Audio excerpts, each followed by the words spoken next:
basically your starter, it's always alive. It's just whether it's dormant or alive. That kind of makes sense. Not alive or if it's active, actually. So usually you keep it in the fridge and that's where it will be dormant. But then when you bring it out of the fridge and you want to start baking, when it comes to room temp, that's when it's going to become active and you need to feed it. So usually I do an equal amount water and flour. So in a jar this big with this much starter, I'd probably do 60 grams of water, 60 grams of flour, give that a good stir. The mixture will be similar to like pancake batter. And then basically you need to leave it on the bench, room temperature, and it needs to basically become active. And so what will happen when it's becoming active is that it actually grows and you'll see it either double or even go higher than that as it's becoming bubbly and active. So once it gets to its highest peak, that's when it's most active, that's when you want to use it. And usually it takes anywhere from 4 hours if it's really active, or it can be as long as 8 hours, like in winter time if it's really cold. But basically, once your starter is active and it's at its peak, you want to use it then before it starts to deflate. So the recipe that I have uses 200 grams of active starter, 360 grams of water and 600 grams of flour.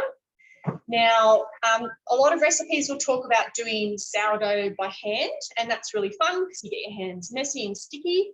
But I've utilised the Thermomix for the first part of the dough making. So, Tennille, I'll just someone's just asking in the chat if this is a so this is a Thermomix recipe for the starter.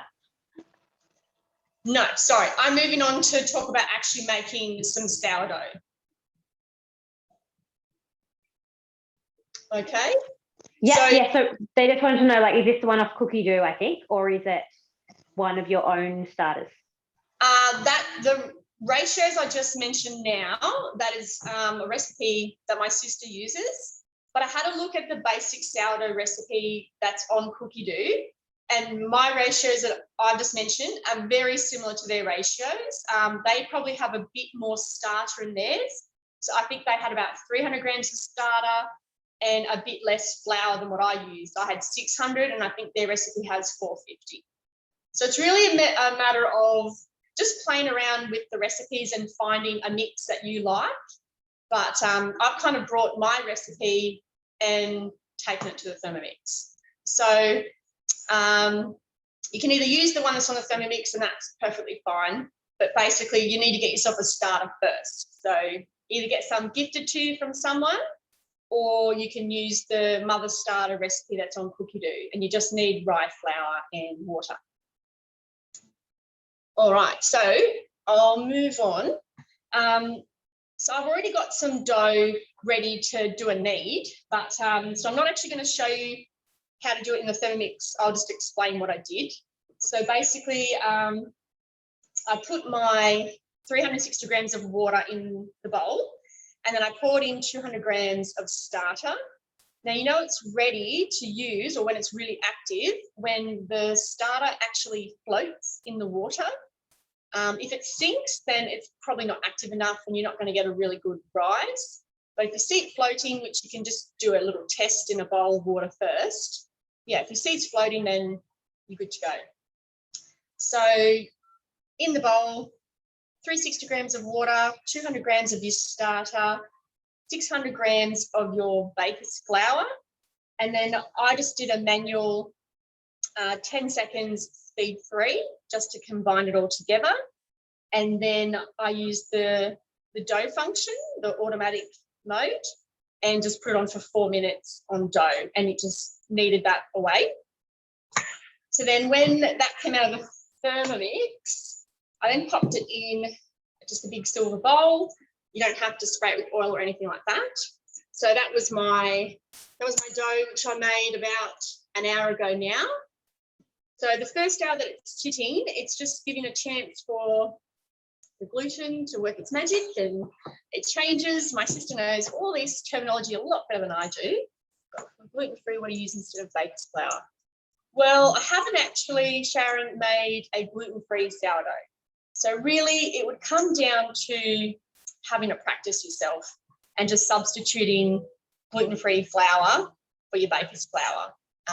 So yeah, sorry, I haven't done much baking with gluten-free flour before, but I'd say give that a go. So at this stage, this has been resting for an hour. Now it needs to get some salt, which just, excuse me for a tick. So to this, you need to add a good teaspoon, like really heaped teaspoon of salt. And probably going to do a bit more. And this is where the Thermomix has done its job. It's done the first knead for us. It's all really nicely combined. All the rest of it now is by hand. So the salt is in the bowl. For this bit, I'm just kind of pulling it and pushing it in on itself to get that salt worked into it. And then after this, basically it's a whole bunch of kneading and stretching your dough and then letting it rest. So after the salt goes in, get nice and dirty. You do normally let it rest for about 20 minutes before you do anything, but I'm just going to do some demos with it now. So what I've got here is similar to a dough scraper, pastry scraper. You can buy something similar to this on the mix shop. It's a bit more rounded, but essentially it's a dough cutter, really. Thanks, Sal. She's answering some very important questions for me about the autolyzing of whatever's in there. So with your stretching and folding part, you're sort of trying to get your dough scraper underneath the dough, and you're just sort of picking it up even, and you can just kind of let it stretch out. Let's see what we're doing there. And then it can be really wet depending on what kind of ratios you use with flour and water. And I'm just trying to basically do a bit of stretching and folding. So then I'm going 90 degrees to the direction I just folded it, and then trying to sort of stretch it again and then fold it over itself. And then the benefit of doing it on a wooden board is that you get a bit of surface tension with the dough. So the next part you try to do, it's kind of like a lot of scraping and turning the dough. It's kind of hard to describe. You're kind of moving the dough around with your scraper. And you're just kind of like pushing it along. But the dough essentially is kind of just moving around and getting more air bubbles, stuff like that in it. Sorry, some tech difficulties. Oh yeah, okay, sorry. So yes, I'm talking about sourdough right now. We're not doing basic bread just yet. So anyway, do a little bit of this kind of scraping the dough around, and then you're just leaving it. And so from now, ideally you want to do 3 to 4 additional stretching, folding, scraping, 3 to 4 of those, and you need to have probably about minimum 15 minutes in between those stretches and folds, maybe half an hour at max. You wouldn't want to leave it any longer than that. And what you'll notice towards the end of, oh, hang on, Sal's helping this stage is to create a boule with the dough. It helps create the structure of a sourdough. Thank you, Sally. See, it's very important to have her on tonight. So yes, after you've done your stretching, folding, resting, you'll notice the more you've done the stretching, folding, resting, the dough it's becoming really elastic. And that's when you sort of can tell you've done enough stretching and folding, and now it's time to shape it to go into your banneton. So in my case, I'm doing a round one. So you've got your round banneton bowls for your dough, or you can do your loaf-shaped ones. So when you're ready to shape, I'll just show you now, even though this needs more resting. Basically, you either have the fabric that comes with the banneton, like the fabric that lines it, or you can just even get just a tea towel. You just pop the tea towel in, you sprinkle heaps of flour on that, lots of nice flour there. And then with your dough, again, it's just a matter of do a couple, like the last sort of stretch and fold. Oh. Sorry, my daughter's watching the computer around there and I don't know what she just yelled out. Okay, a couple more stretches and folds. And then for your final shape, just want to get the nice surface tension on the dough. Just kind of like tucking the sides in on itself. And then you'll be popping your dough into here. Yes. Sorry, but daughter interrupting. Sorry. Hang on, because I'm talking. Do you want to go out to Daddy? Sorry, excuse me, just one tick. Go out behind Mummy's room. Take the scissors. Take the scissors. Okay, distracting the daughter with the spa. Go through Mummy's room. Amelia, go through Mummy's room. Okay, sorry. Carrying on. The joys of children. Yes, Sally has some notes written up on this in a beautiful PDF, which has pictures and descriptions, and I've sent this all through to Jo, so it will be non-child interrupted. And if you just let Jo know if you want that, she can forward that on to you. So it's kindly provided by my sister Sally, who's done an amazing job of explaining this super simple in step-by-step instructions. I'm just trying to give you a very quick demo. So yes, so once you've got your dough in here, oh dear. Just wait for me, I'll be 5 minutes. Mommy. 5 minutes. Mommy. Oh dear. Okay. Mommy. I'm sorry. Mommy. Amelia, please go back to Daddy. Don't be sorry at all, Tania. We are all at home. I don't think anybody is at work right now. We are all at home. We are all in the same boat. Most of these guys, anyone who's been on a Zoom before has seen my kids running in and out or waking up in the middle of it. We are just mums at home. Don't apologise. Don't feel bad at all. Sorry, I was really trying to have her in the spa before now. So now I've traumatised her. All right, I'll wrap this up real quick so I can deal with her. So once you've got your bread in here, you would sprinkle it with flour.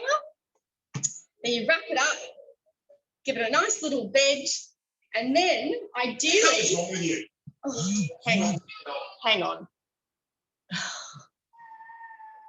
Yeah, sorry, I'm going to have to mute because I'm being yelled at.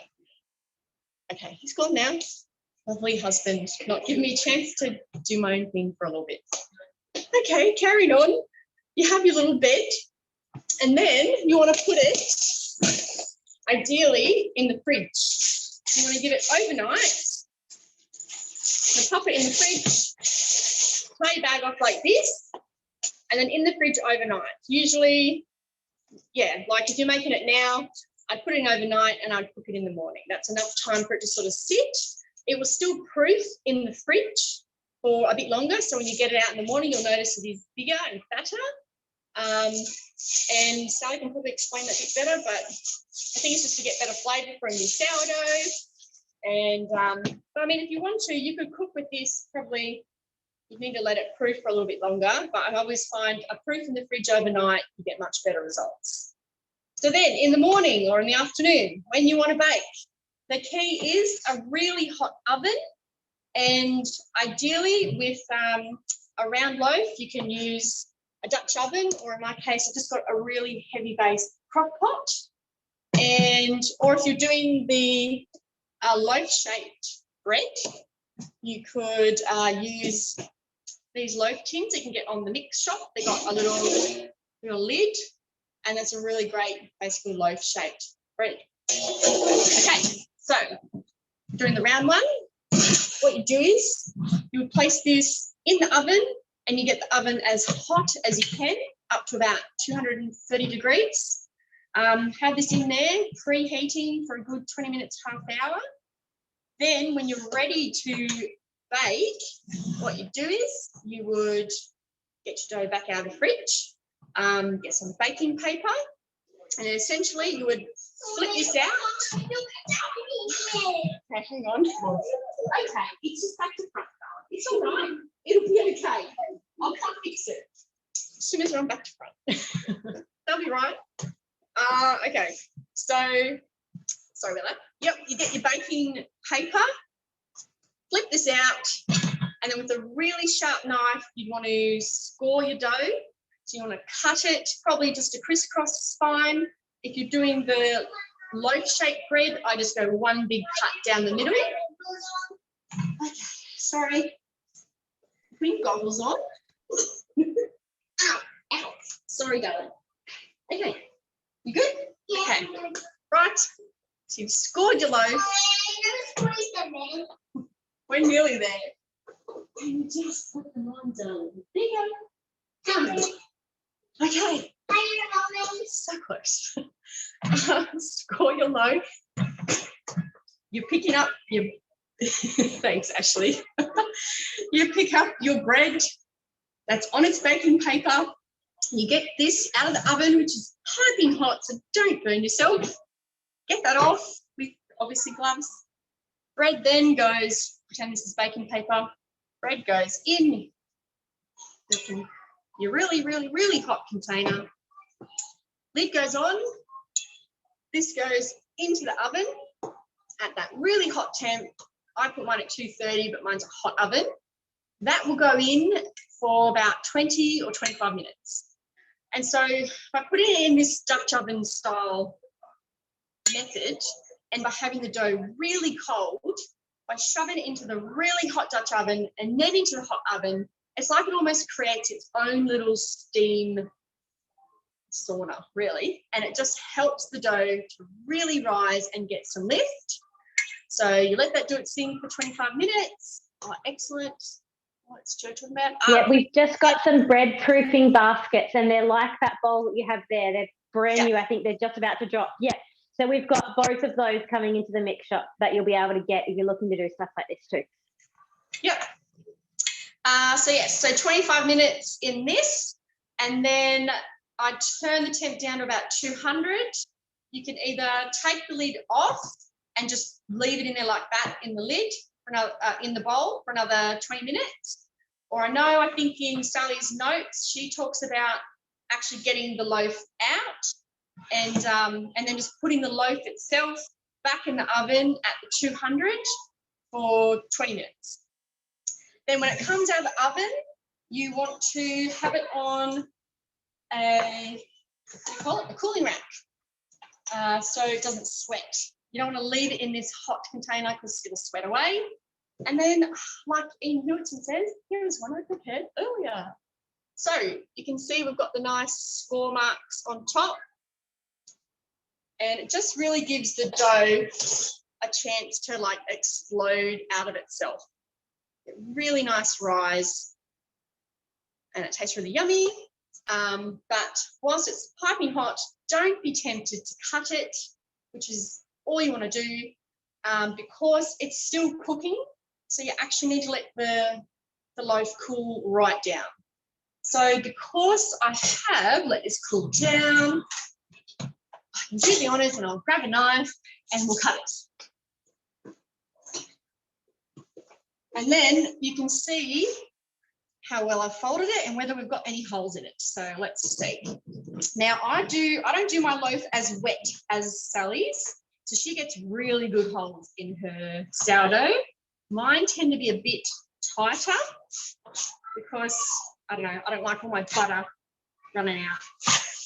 And yeah, as expected, mine's definitely tighter loaf, but you can see, you know, we got some holes going on there. That's not too bad. See, I like that because then, yeah, all my butter and honey doesn't run off onto the bench. Thanks, Sal. Anyway, oh, that's sourdough, interrupted by 4-year-olds crying about getting their swimmers on and goggles on. But thank you for enduring with me. I think that's most of the very quick general overview of how to do sourdough. So yeah, get Jo to send you those notes from my wonderful sister Sally, who's done a great job putting that together. Thanks, Toya. Okay, Jo, I'll send it over to you. Awesome, no worries. And thank you so much, Tennille. For those of you who don't know, Tennille is a brand new consultant. She only started like 2 weeks ago, so she is doing so well. Kids and family and everything else in the middle of it, she's really doing well. Don't worry, you'll get used to it. They'll get the hang of it all. But that was a fantastic presentation. I am so keen to go and try sourdough in my Thermomix. It's something that I haven't done yet, but I have done a bit of bread making, not sourdough. So yeah, the PDF is absolutely amazing. It's just incredible. It's something that you would pay a lot of money for. So I will send it out to all of you guys. If you're on tonight, I will just send out an email with it. Check your junk email if you don't seem to get it, because all our emails seem to be going to junk. Now, quick sound check. Can you guys hear me okay, or is it crackly? You can hear me okay? Yes. Can you? Perfect. Okay, cool. Let me know if it does get crackle, comes and goes. All right. If you cannot hear me at different points, please let me know and I'll try and fix it. All right, so what I am going to take you guys through is just making like a basic white bread loaf. So there is a woman who called herself Thermo Mama online. She developed all of these recipes and put them on the recipe community. It's from like quite a while ago. It's not anything super recent. She actually had a big Facebook page and blog and stuff that since has gone. But her bread recipes are absolutely incredible, and they are really, like, honestly the best ones to use. So she has one which she calls a jumbo white bread loaf. Has anybody here cooked it before, the Thermo Mama jumbo white bread loaf? Some of you guys would have. You make hers all the time. Awesome. Okay, cool. So you will get some tips from this. She has got like multi-grain wholemeal, all sorts of stuff. If you search Thermo Mama in the recipe community, you'll get tons and tons of recipes. She does finger buns and all sorts of things. So like, she's really, really worth having a look at. But this is the, yeah, cool. All right, this is her jumbo white bread loaf. So let me turn it off. What I'm going to do is just make the dough. It's got like a 6-minute knead time, so I'm not going to make you wait that 6 minutes. I have done one just before, so I'm going to jump sort of like Tennille has done, jump between the different stages so you guys can see all the different ones. So the very first thing I do is just make up the dough. So who has made pizza dough, scroll dough, some sort of dough using yeast at home before? In their Thermomix, out their Thermomix. Yeah. Okay, most of you guys have? Never? Okay. Yep. All the time. Okay. Not yet. All right, cool. So first thing you need to know is your yeast. Now, if you want to go and just make pizza dough, make scrolls, have a crack at a white bread, whatever it might be, you're going to need to get some yeast. And you can just buy this from like Coles, from Woolies, anywhere like that. What it is like it's a culture similar to what Tennille was talking about, the sourdough starter, that it's sort of living. This is a different sort of yeast, but it is has really similar properties. So, for example, if you buy this and you leave it sitting in your cupboard for 6 months, it'll go really old and stale and sort of die, and your bread won't really do much. It will just be really, really inactive. It won't rise. It won't go fluffy. So yeast needs to be relatively fresh. If you haven't got a relatively fresh tin of yeast, go and get yourself a new one and just throw that one out. And keep it in your fridge or your freezer if you can. That will, yeah, exactly, Carissa. Yeah, and that will it'll keep it for ages. So you don't have to worry then so much, and it'll always be nice and fresh. So in order to activate your yeast, all you need to do is mix it with water. So if you type into Cookie Dough Pizza Bianca, you'll just get like a basic focaccia bread, sort of garlic bread, herb bread, sort of pizza dough. But what I like about it is if you've never ever made dough before, you don't need to know anything. You can just follow that recipe to a T and you'll get a beautiful bread at the end. So what that does is it heats the water to just the right temperature to activate the yeast. If you heat your water too much, it will kill the yeast. And if you don't heat it enough, then the yeast won't activate and it won't do anything. Then your bread will take a really, really long time to rise. So that magic number is around 37 to 40 degrees. So that's sort of at just above body temperature. That's sort of lukewarm. So for those of you guys who are like, yeah, I make bread all the time, you don't need to know this stuff. You're like, I know what that feels like. You just pull a bit of warm water out of the tap and you get on your way. For those of you who have never made dough before, the best thing to do is, we're doing this manual as well, so just a bit of a heads up. This Semi Mama recipe we do manual. If you want a guided one for your first one, I suggest doing the Pizza Bianca or something like that off Cookie Doo, if you're unsure about using your semi-manual. So 360 grams of water. So I'm just going to tip this in. So just all I've done here is brought up my scale. And now I want 2 teaspoons of yeast. So just put this in. It doesn't matter what temperature this water is. I can just pop my lid on, go across to my manual mode for about 2 minutes. You just set the timer at 37 degrees on your temperature and go around to about speed 2. So all that's going to do is stir that water around, stir the yeast into it and heat it up so that it's just at the perfect temp. So if you're not confident with what that lukewarm feeling feels like, do this in your Thermomix as your very, very first step. Let me have a little look. Yeah, it doesn't really matter, Andrew, if you want to do it that way. What you will see, and you'll see this especially with this recipe, if you add a bit of sugar in. So in the Semi Mama recipe, she actually calls for a little bit of sugar to go in as well with the yeast. What that sugar does is it like feeds and activates the yeast even more. So what you'll find is if you put yeast, sugar and the water in and heat it for a couple of minutes, it will actually start to like bubble and ferment, right? So you really know that it's all working. Now you don't have to necessarily do that. It doesn't sort of matter too much, but that is where you can sort of get your yeast to mix in with your water. It just helps you get a nice good base. It means it's all going to activate. So I recommend putting your yeast in with your water, and if you're going to put a bit of sugar in, then put it in at that step as well. That all makes sense? I'm going to stop mine because my water was already warm. But what you do next is just weigh everything in. So you'll see here how it's all just gone nice and clear. So it's just all nice and mixed in. If I had a bit of sugar in that, that would be almost starting to sort of bubble and go a little bit frothy as well, as that yeast was really, really eating up all the sugar. So I go back over to my scales and we're going to add in some flour. So this is baker's flour.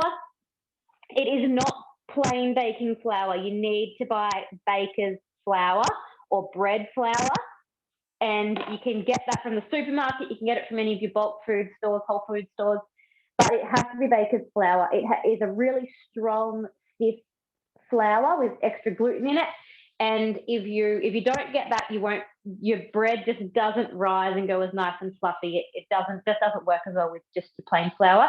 So baker's flour is something that you have to get.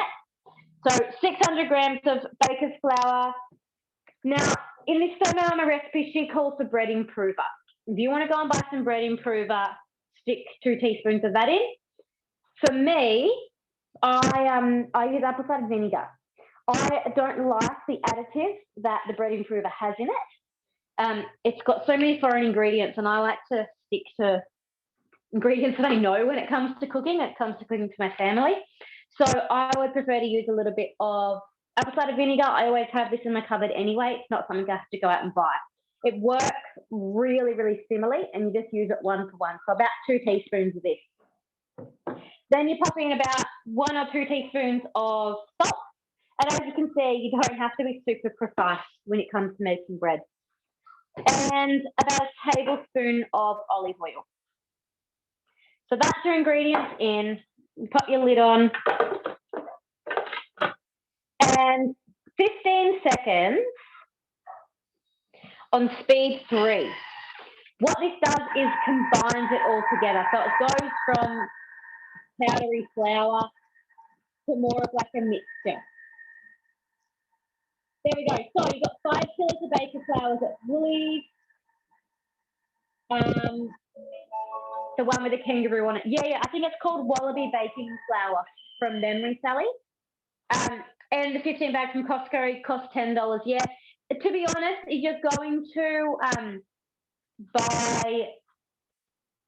do a little bit of bread, a little bit of baking, things like that, exactly what Carissa is saying, go to somewhere like your local wholesalers and buy a 10 or 20 kilo bag of it. You'll still use it pretty quickly. It's a lot more cheaper. You're getting back to like $1 or less a kilo. And yeah, okay. Yeah, so you have to have a look when you actually start to look at like the proteins and stuff in it, Sally. They're all different. So that's where you're starting to get like a different reactions from different flours and stuff. So when you really want to get into like the complex breakdown of the different flours, it's a whole other world.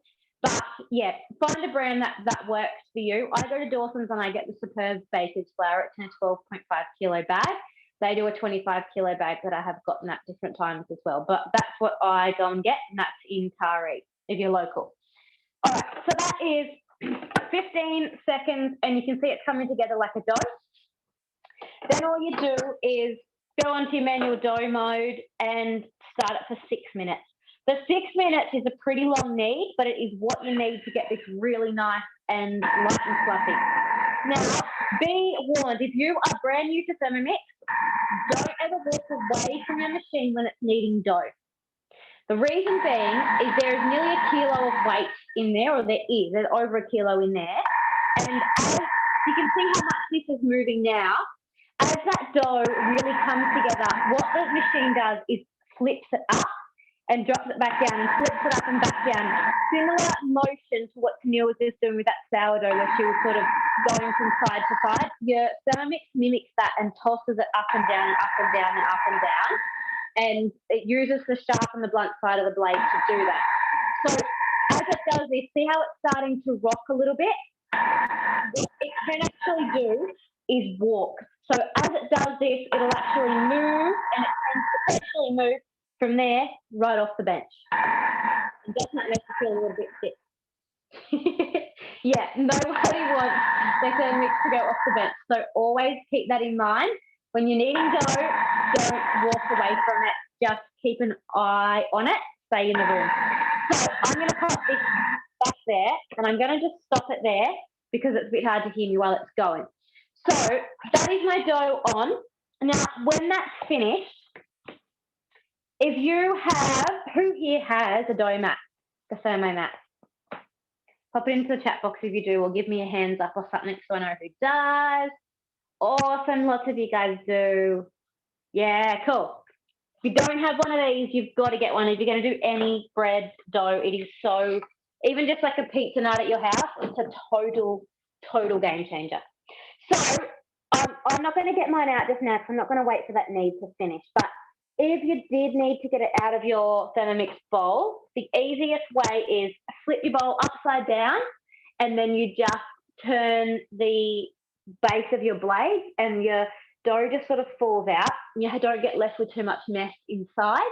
And then you can just pop a bit of water in and stick it onto that dough pre-clean, and that will get everything out. So what you've got then is a nice dough, and you then need to let this have a little rest. So about 15 minutes or so, just letting it sit and prove somewhere nice and warm. And that's what you can see how much this is sort of, it's light and it's fluffy and it's grown. That's what you get after that 15 minute or so proof. Now, if you have a thermomat, all you'd be doing is just like I had mine, just wrapping it up and just letting it prove for 15 minutes, half an hour. Now, one thing that's really important is we live in a really diverse country. So some of you guys are up in Queensland, it's still like 35 degrees. Some of you guys are down in Melbourne or Victoria where it is freezing. So 15 minutes in Darwin and 15 minutes in Melbourne for dough are going to give you two very, very different results. So the best rule of thumb when it comes to proving dough is it needs to double in size. Now, that's going to take a different time depending on where you are, how warm and how humid it is. So for me, I wrap mine up quite tightly in my thermomat, I leave it for around 15, half an hour until it is like this one just was. It's bursting out. It's nearly starting to overflow and spill out through the creases. You know that it's ready to go. And you'll see when it has its next proof, it's exactly the same thing. Leave it until it is doubled in size, and that's what's going to give you the nicest, fluffiest, lightest bread. So, tips around proving it. Who has some ideas of what you can do to prove your dough? Bearing in mind that around that 37, 40 degree temperature is that ideal temperature for proving dough. Does anybody have any ideas of things that they do when it is cold or when you need to get it a bit warm? Hey, Joe, I put mine in the bathroom with the heat lamps on. Oh, awesome. Near the air fryer or near a sunny window. Warm the oven up and then once it's warmed up, you turn it off. Microwave with a cup of hot water. Yes, awesome. Okay, have a look at that chat and read through some of those. So, awesome. All right, so what I will say is if you are wrapping your dough and just leaving it on the bench, or say just popping it into an oiled bowl and leaving it on the bench, if you are in a more cold climate, then your dough probably isn't doing as much of what it should be doing. And that is probably why you're not getting the results that you're wanting to get at the end, if that makes sense. So the reason that we say keep it warm, really let it grow, is that's what gets the air in it. That's what gets you nice, light and fluffy commercial bread, rather than the damper style hard rock cakes that you get from home, which I know, I'm sure some of you guys have had at some stage. So a thermoserver is a great one. Just preheat your thermoserver with some hot water, and then you can oil it and pop your dough in there, or wrap it in a thermomat and just stick your thermomat in there. You can put water in your thermoserver and then put the lid on and stick it on top. You can pop it in a warm oven, do any of those things. But if you can get it a bit warmer, it will just rise so much quicker. But an example was that tonight I didn't warm mine and it needed like half an hour. So it really needs a lot more longer time, and it is still pretty warm here. It isn't cold. So bear that in mind when it does come to it proof. So what we're going to look at first is making a jumbo white bread loaf. So this is the bread tin from the mix shop. It's got a lid on it, which means you can get really nice commercial style bread that isn't sort of hard on the top. So what you could do is just give this a little knead, a little knockdown, roll it into like a log, and just place it straight into your tin. Yeah? And then you just leave that until it doubled in size and came right up to the top of your tin. What you're going to find though if you do this is you're going to get a big mound in the middle, and it's going to drop off right at the end. So if you want to avoid that, rather than just plopping it straight in, cut your dough into 3 bits. And again, if you're going to be doing much dough work, I recommend getting, these are a bowl scraper, they're like $4 or $5, and then these are a bit nicer actual dough cutter from the mix shop. Yeah, you can put baking paper in the tin. These jumbo bread loaf you most certainly do not, and it will actually help to get a better, a nicer edge without it going sort of soggy. Baking paper can make it go a little bit funny on the outside.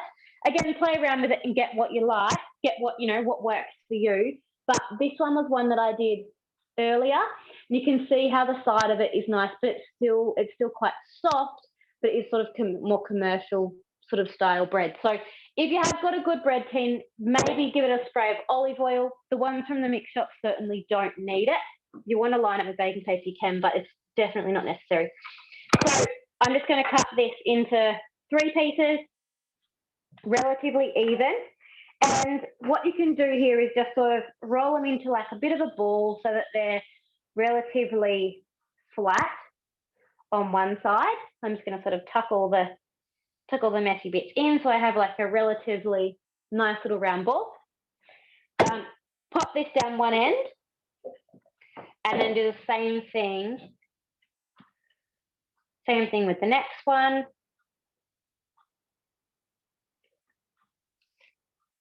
Again, so I have it relatively nice and smooth. Pop that in the middle and then do one more. And the same sort of a thing. A nice smooth round ball and pop it down the end. So what you're going to get there is you've got 3 rolls like that. So your bread will turn out like this, really even. To see how mine is like it's all level, and it looks sort of like your bakery style bread then with your sort of your big dome. So that is one way that you can do it and sort of get nice, pretty nice bread looking that way. Bearing in mind, if you just put in the big log, then you will get a bit of a rise in the middle. And can you use the metal ones on the silicone mat? Yeah, so you're talking about the scraper. You can. Bear in mind that it is relatively sharp to cut your dough, so the corners would potentially actually cut your mats if you were to, really get into it. So I do use mine on the silicone mats, but I'm just a little bit careful. I really like the way that cuts through the dough though, so I do use mine on the mats, but I'm just pretty careful when I do it. The plastic ones, of course, are fine. All right, so once you've got it in here, you need to let this prove till it fills the top, basically to the top of the tin. It doubles in size. So if you just leave it like this, you'll get like a hard crust on your dough. So spray it now with olive oil or with some water, and that will just keep it nice and moist.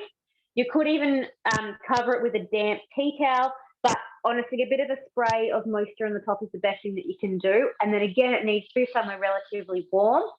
Otherwise, if it's not warm, that's fine, but it could take 2 hours or more for it to rise right up to level. Okay. Now, this loaf that I just did isn't quite as big as what mine usually would. It's a little bit smaller. Just as I was running out of time, I turned my oven on before it was quite to the top of the lid. But what I just did with mine tonight is I sprayed a bit of olive oil on it. I put my lid on, and I just did what someone mentioned before, turn my oven on for about 5 minutes and then turned it off, and I just left it sitting in there. So it was nice and warm, and that still took about probably 45 minutes or so to rise nearly to the top, and then I just turned the oven on. All right. So that's sort of what you're getting left with at the end. And that's just like your basic white bread loaf. Now, same thing when it's finished cooking in the oven. If you tap the side of your tin or the bottom, it'll sound hollow, and that's when you know that it's ready.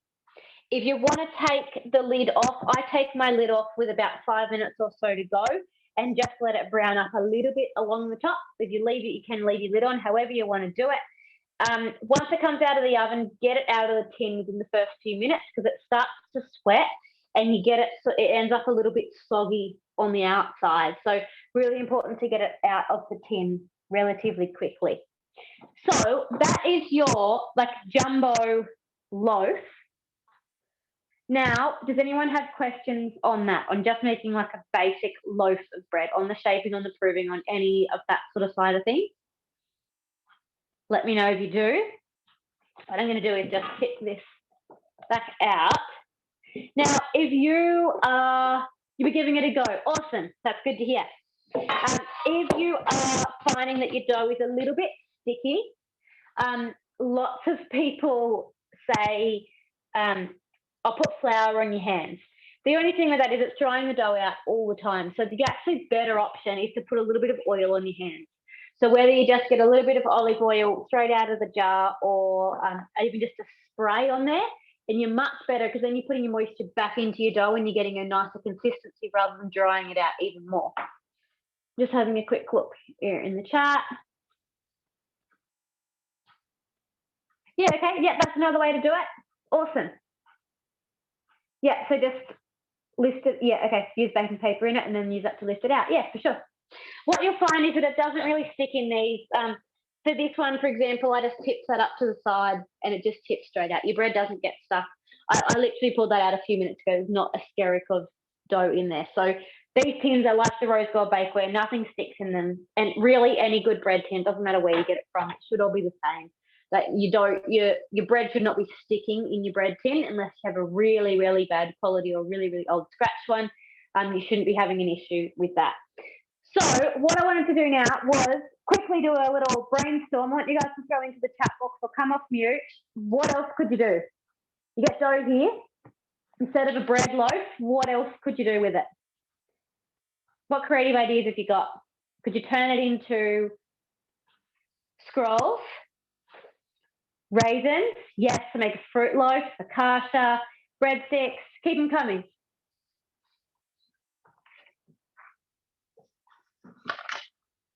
Bread rolls, yeah. So if you were in my group, you would have seen these that I made this afternoon. So I did a batch of dough this afternoon and I've turned them into little bread rolls. But what I did was I just got my leftover pizza toppings from our pizza night on last week and I filled them. So they're filled with pizza toppings. So they're like little bread rolls, little pizza rounders. We used to have them when I was at school. You could buy them from the canteen and they were like just like this, full of pizza toppings. So when you break them open, I could have put a bit more filling in them. When you break them open, they're full of filling inside, which is pretty cool. And you can see, camera angle isn't the best light, but you can sort of see how like light and fluffy they are. It's a really, really nice bread. Like it isn't a heavy, damper style bread. Now, if you've been around Thermomix before and you've tried maybe some of like the basic bread recipes, they can at times be quite doughy or damperish. And it can put you off thinking, oh, I don't want to make bread at home because I'm not going to get a nice result. So that's why I really wanted to run this class and just sort of reassure you that you can make beautiful bread. If you were around when we did our hot cross bun class, then you would have seen those hot cross buns. They were as nice as anything you get at a bakery. So you really can get that result at home. It's just a matter of having some little tips and tricks and then having a practice yourself. And it might take you a few goes to really get it really nice and how you want it, but it's really, really worth doing. I'm just having a quick little look here. Yes. Oh, okay, it's awesome. Yes, so some of you guys have had them. Cheese and bacon rolls, pizza rolls. Yes, awesome. Cool. So that was just one little idea of filling them like that. But yes, scrolls, there's so much different stuff that you can do. Then you can go into sweet things and you can do finger buns and other loaves. You can do fruit loaves. You can get as fancy as you want to get with your bread. You can do whatever you'd like to do. If you don't have a loaf tin and you're thinking, I just want to give it a go, you know, I don't want to go out and buy a tin if I'm not going to make bread, then just shape your dough something like a bit like a baguette, a bit like this. And then you just pop this onto like a flat baking tray. And if you even want, you can score the top of it. That might not be enough. Just score it.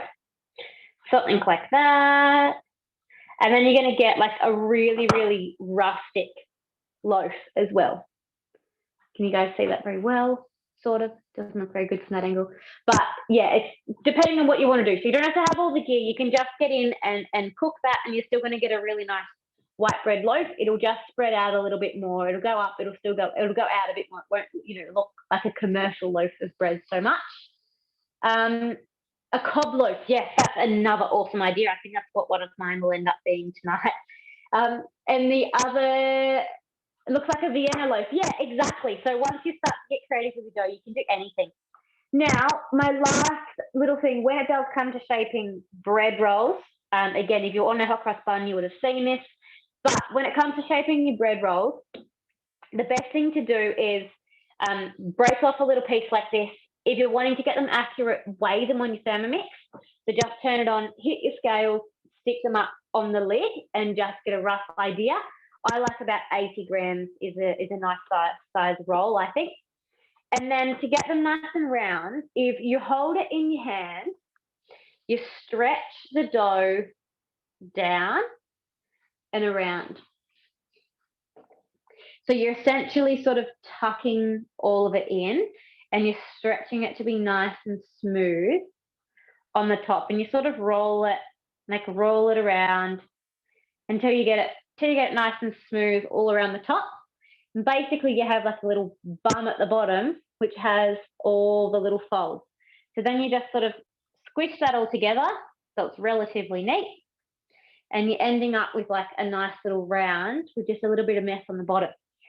Now, if you pop that down on your dough mat or on your floured or oiled bench, cup your hand over it, and you want to be cupping like the bottom quite tight and then the top quite loose. So you're wanting to basically tuck that bottom in even more, but really let it grow like a little mushroom up the top and gets it nice and round. So what you do is just work around in a circle. So up the top here, I've got a bit of room between my hand and the dough. And down the bottom, my fingers are nice and tight, pulling that bottom in. You go round and round and round for a second, and the more of this you do, the better it you'll get. But you can see there, you end up with a really nice little bread roll sort of shape. And if I bring back like these ones, you can see there, they look like a pretty nice bread roll. They're not messy on the bottom. They look pretty close to a commercial style bread roll. Yeah? Yeah. So that's the sort of result that you're going to get. But that is the best way to do it. Stretch it out, tuck it under the bottom, and then roll it around. Yeah, a great technique. It is.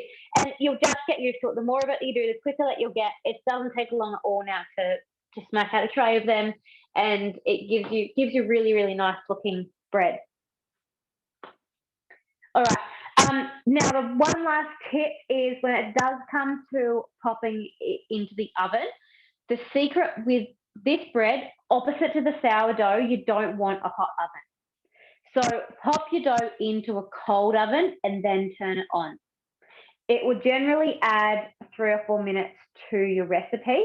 But what it will do is as that oven warms up, it gives your dough just an extra little tiny rise, and it just helps to get it even nicer. So always pop it into a cold oven and then turn it on. Don't preheat it, and then just leave it for another couple of minutes if you need to. And your bread rolls are the same. If you're unsure whether they're cooked, you can sort of pick them up and tap the bottom, and you'll hear them sort of sound hollow once they're cooked. If you're unsure, but you'll get the hang of it once you start to do it.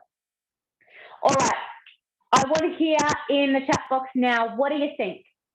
Was there anything that you learned tonight that you liked, whether it be about sourdough, whether it be about this one? Is there anything that you're going to go away and try? Good tips, awesome. What I'm going to do is I'm going to email at you guys the PDF, and I'll attach on there a link to the Thermo Mama recipe as well, so you can get both. Does anybody have questions? You're more than welcome just to throw them out to me now before we jump off. But I would really like to know what tips did you get? Is there anything there that you picked out that you went, oh wow, I want to give that a go? Is there anything that you really like? I'm going to go away and try that. Drop that into the chat box so we know. What recipe was sourdough? Yeah, so we have a PDF done up, Carissa, so I'm going to send it. I'll email it to all of you guys so you guys can have a look, have a read through. Yes, plain baked flour instead of normal. It makes a big difference to it. Awesome. Okay, cool. Keep them coming through. That is basically our formal wrap up for our bread making. But please, stay and ask any questions if you need to. And we love to see what you're making. So either send me a photo, send Neil some photos, pop it into our Mixing It in the Manning group. If you do any stuff, we love to see what you are doing. And please don't be afraid to ask some questions. But don't be afraid, even if it's just pizza dough or the pizza bianca, go out and have a crack at making some dough in the next couple of weeks. It is absolutely awesome, and it's so good to do at home.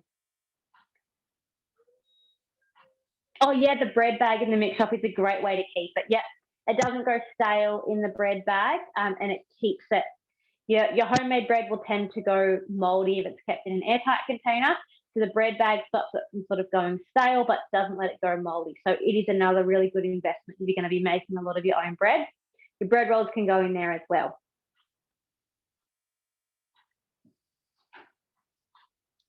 Awesome. Alrighty. Well, we have got one more Zoom coming up for you guys on the weekend, and we are going to do a saving money with a family mix. So we're just going to do a few quick dishes. showcase the TM6 a little bit.